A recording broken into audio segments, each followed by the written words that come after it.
Tom Petty's first solo album blended ambition with rock and roll rebellion. As record label battles raged and tensions simmered within the Heartbreakers, Petty crafted an album that went on to define a generation and of course solidified his status as a rock icon. In today's video, let's talk about the battles behind Full Moon Fever. Tom Petty was born in 1950 in Gainesville, Florida. From a young age, Petty was drawn to music thanks to his family and friends who exposed him to radio as well as their record collections. He had a pivotal moment at the age of 10 when he met his childhood idol Elvis Presley, who was filming a movie in Florida aptly titled Follow That Dream. During his high school years, Petty's musical ambitions began to take shape. Inspired by the British invasion bands, he soon formed his first group, a covers band named the Sundowners, which he fronted and played rhythm guitar in. This early experience ended up laying the groundwork for his future career in music. As Petty's skills developed, he formed a new band called Mudcrutch. This group included future Heartbreakers guitarist Mike Campbell and keyboardist Ben Montench. They gained a following in Florida and moved across the country to Los Angeles, where they nabbed a recording deal with Shelter Records. But their first release proved to be a commercial failure, and the band soon disbanded. But Petty soon regrouped with Campbell and Tench, while also adding bassist Ron Blair and drummer Stan Lynch, forming Tom Petty and the Heartbreakers. The Heartbreakers released their self-titled debut album in 1976, but their commercial breakthrough happened with their third release, 1979's Damn the Torpedoes, which produced hits like Don't Do Me Like That and Refugee, which gave the group their first platinum-selling album. It also featured one of my favorite Petty and the Heartbreakers tunes, Even the Losers.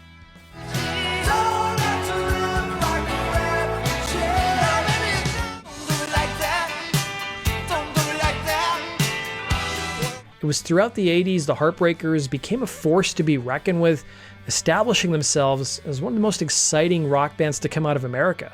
But after 7 studio albums and of course the exhausting tours, the band decided to take a break. The seeds of Petty's first solo album were planted on Thanksgiving Day 1987. Petty told Spin magazine that he felt like playing baseball that day, but he didn't have a glove, and since it was a holiday, most places were closed. So he got in his car and drove to a drugstore thinking it might be the only place open to sell baseball gloves. Petty was sitting at a red light just before getting to the store. He looked over and saw Jeff Lynne of the band Electric Light Orchestra. Petty had met Lynne a few weeks prior in London during the Heartbreakers and Bob Dylan tour. Petty signaled to Lynne to pull over, and they soon exchanged numbers. In addition to working with Yellow, Jeff Lynne was also heavily into producing albums, and that intrigued Petty, who told the Sacramento Bee, Jeff would come to shows with George Harrison and we hit it off. And one night George slipped me a tape of his album Cloud 9. I came home and I played it and it sounded so good. I started thinking, man, I've got to get a sound like this. My mind set on you. I got my mind set on. As you can probably imagine, Lynne ended up producing the album Cloud 9. About a month later, Lynne became a regular guest at Petty's house, and the Florida musician started showing Lynne a song he was working on called You're So Bad. Petty told Spin, he said he liked it, but how about if I tried an E minor here, and it instantly improved the song. We finished that song the first day, and the next day we wrote Free Fallin'. When I heard them, I thought, hey, these sound like a record. Why not release them as a solo album? And that was that. Petty's in-studio band mostly consisted of himself, Jeff Lynne, Mike Campbell, and session drummer Phil Jones. The songs on the album were also co-written by Lynne, Campbell, and Petty. Sessions for Petty's solo album mostly happened at guitarist Mike Campbell's home recording studio, dubbed The Garage. In reality, it was just a bedroom with a 24-track recording studio in it. It was a relaxed recording environment, something that Lynne really liked for all the albums he had produced up until this point. The Heartbreakers had utilized Campbell's home studio to record parts of their previous record, 1987's Let Me Up, I've Had Enough. Petty's own home studio was out of commission for the time being after an arson attack on his house. However, the recording sessions for Petty's first solo record were temporarily interrupted when Petty joined the supergroup The Traveling Wilburys. I've actually done a whole video on them and their history, the link is down below. The supergroup featured George Harrison, Bob Dylan, Roy Orbison, and of course Jeff Lynne. In reality, the bulk of the songs for Tom Petty's solo album were recorded before the Traveling Wilburys recorded their first record. Petty remarked years later that his solo album, to a lot of critics, sounded too much like the Traveling Wilburys. He went on to add, but the truth was, this was done before there was Traveling Wilburys. Lynne's production style, which is characterized by layered vocals, jangly guitars, and a polished sheen, blended well with Petty's rootsy rock sensibilities. This combination resulted in a sound that was both familiar to Petty's fans and fresh enough to attract new ones. Petty also co-produced the album along with longtime guitarist and songwriting partner Mike Campbell. In fact, the trio wrote songs together for the album as well. Despite Petty wanting to take a break from the Heartbreakers, he still enlisted most of his bandmates to help out. While most of the songs were recorded by Petty, Campbell, and Lynne, and drummer Phil Jones, keyboardist Ben Montench played on the Apartment song, while bassist Howie Epstein sang background vocals on I Won't Back Down and Love Is a Long Road. However, drummer Stan Lynch wasn't featured on the record. Petty's first solo record did create some resentment in the Heartbreakers, despite Petty telling his bandmates and reassuring them that he had no intention of leaving the band. Campbell, meanwhile, added in the same interview, "Bands are so complicated.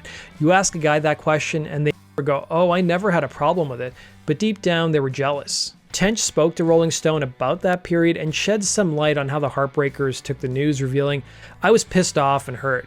I was also worried he'd split up the band because there was conflict within the group at the time. There wouldn't be anybody coming to blows, but Tom and Stan Lynch would have disagreements, and Stan would leave the band or get fired and then come back less than a week later." But like I mentioned earlier, Tench did eventually play on the album, playing piano on the Apartment song, with him adding to Rolling Stone that the feeling of the record was so bad he didn't do his job very well in the studio. And things got so testy in the studio that Epstein walked out of it during the recording session of Free Fallin'. As for how drummer Stan Lynch felt, he claimed years later that there were more than a few songs on that record that he didn't care for. But funny enough, years later, the Heartbreakers reformed and played shows where they did a number of songs from Full Moon Fever in their set. But there's also another side to the story. Tench told Rolling Stone that he was out of his mind during this period, abusing drugs as well as alcohol. And with that time off, he ended up going to rehab, and that's something he credited with saving his life. Also, the members of the Heartbreakers by the late 80s had developed an impressive resume outside of the band, going on to do session work. Tench's credits included The Replacements, U2, as well as Hall & Oates, to name a few. Petty's first solo record was initially titled Songs from the Garage. They even went as far as shooting the cover with that title, showing Petty sitting in Campbell's garage surrounded by instruments. But a friend of Petty, producer Denny Cordell, loved the songs on the LP but hated the cover art as well as the name. So he suggested the frontman come up with a different title. Petty told an interviewer the title was, and I quote, "just came out of my noggin one day," adding, "It was a little phrase for what's happening tonight. It's a full moon. Ah yes, a full moon fever. I always thought when the full moon comes, I get some kind of charge from it. But I think I just chose it because mostly it sounded good." Upon completing the album, Petty handed in the record to his label MCA, but they weren't happy with the final product. They told the musician they didn't hear a hit song. I know, it sounds ridiculous given that the album produced 3 top 40 hits, all of which are still heavily played on rock radio to this day. Petty recalled in an interview, "I was pretty devastated and I just kind of put it on the back burner and I was really depressed." This wasn't Petty's first clash with record companies. In the late 70s, he famously declared bankruptcy to get out of his contract with Shelter Records after being unhappy with the contract he'd signed and the potential sale of the company to MCA. Petty, as he put it, didn't want to be bought and sold like a piece of meat. He ended up getting out of his contract and was re-signed by MCA for a whopping $3 million deal, and famously returned with the Heartbreakers' breakthrough album Damn the Torpedoes. Then a few years later, when MCA tried to implement what they referred to as superstar pricing on the Heartbreakers' 4th album, Hard Promises, making the album $1 more expensive than other records, Petty spoke out in the press and MCA soon backed down. Now a decade later, he found himself once again at odds with the industry.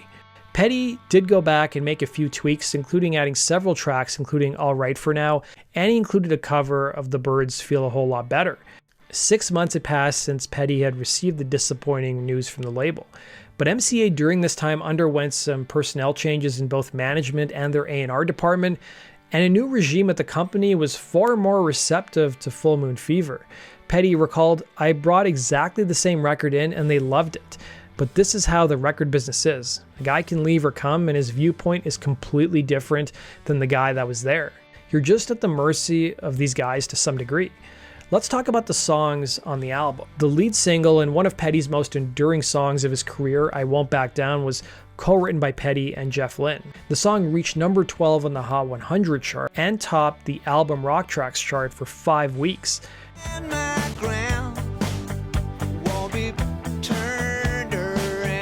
The lyrics reflect Petty's determination to stand his ground in the face of adversity. Petty remarked he was initially resistant to release the song on the album given the straightforward nature of the lyrics.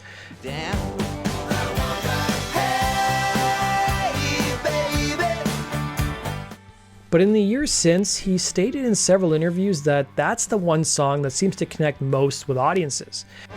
I Won't Back Down was one of the most rewarding songs I've written. I'll still get letters from people, or they come up to me on the street and tell me how it's helped them through some kind of crisis in their life. And you know, really to inspire somebody is the highest thing a songwriter can strive for.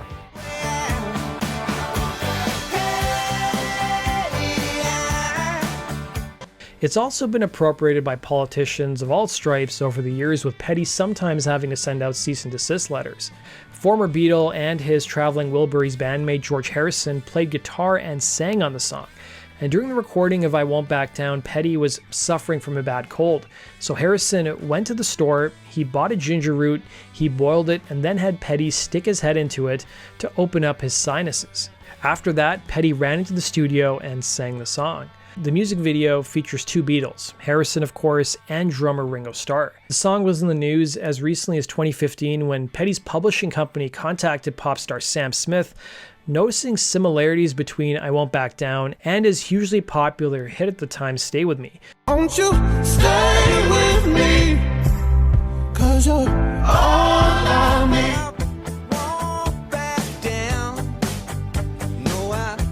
As a result, Smith's people gave 12.5% of publishing of the track to Petty and Lynne. The second single was Running Down a Dream, another one of Petty's most enduring songs. It peaked at number 23 in both Canada and the US on the Hot 100 chart and topped the Billboard album Rock Tracks chart.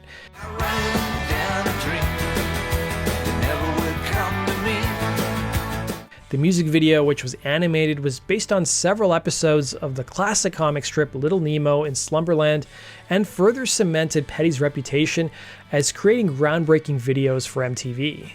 The third single, Free Fallin', became another one of Tom Petty's most enduring songs. The song's lyrics are about life in the San Fernando Valley with references to Ventura Boulevard and Reseda. Perry's narrator is a self-professed bad boy who leaves the girl behind, enjoying his freedom while at the same time feeling torn about his choices.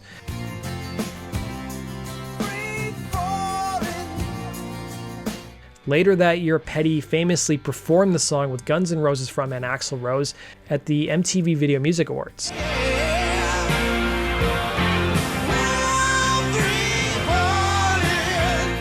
Two songs from the sessions didn't make it onto the final album, including Down the Line and Don't Treat Me Like a Stranger, which were later released as B-sides. During the sessions, Petty wrote a song called Indiana Girl, which was an early draft that later became Mary Jane's Last Dance. Dance with Mary Jane, one more time to kill the pain. The fourth single, A Face in the Crowd, peaked at number 46 on the Hot 100 chart, while the final single, You're So Bad, peaked at number 5 on the US Billboard album Rock Tracks chart. Face in the crowd, best thing I ever had. The album also featured appearance from Roy Orbison on the song Zombie Zoo. Zombie Zoo. When Full Moon Fever was finally released on April 24th, 1989, it peaked at number 3 on the Billboard album chart and went on to become the 19th best-selling LP of the year, staying on the chart for a whole year. It also produced 3 top 40 hits and went on to be certified 5 times platinum. Full Moon Fever proved to be a turning point in Tom Petty's career. It showed that he could succeed outside of the framework of the Heartbreakers and expand his audience beyond his existing fan base. As for how Petty felt about the current musical climate in 1989, he told the Sacramento Bee, "It's awful. I hate to sound real negative, but I don't like this dance music much. It's music in which songs take a definite back seat."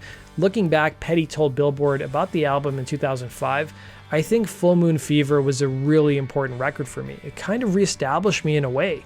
The success of Full Moon Fever also had a positive impact on the Heartbreakers. While there had been some tension during the recording process, the album's success reinvigorated the group. They went on to record several more successful albums in the years since, including their 1991 record Into the Grey Wide Open, which had Jeff Lynne co-producing with Petty and Campbell.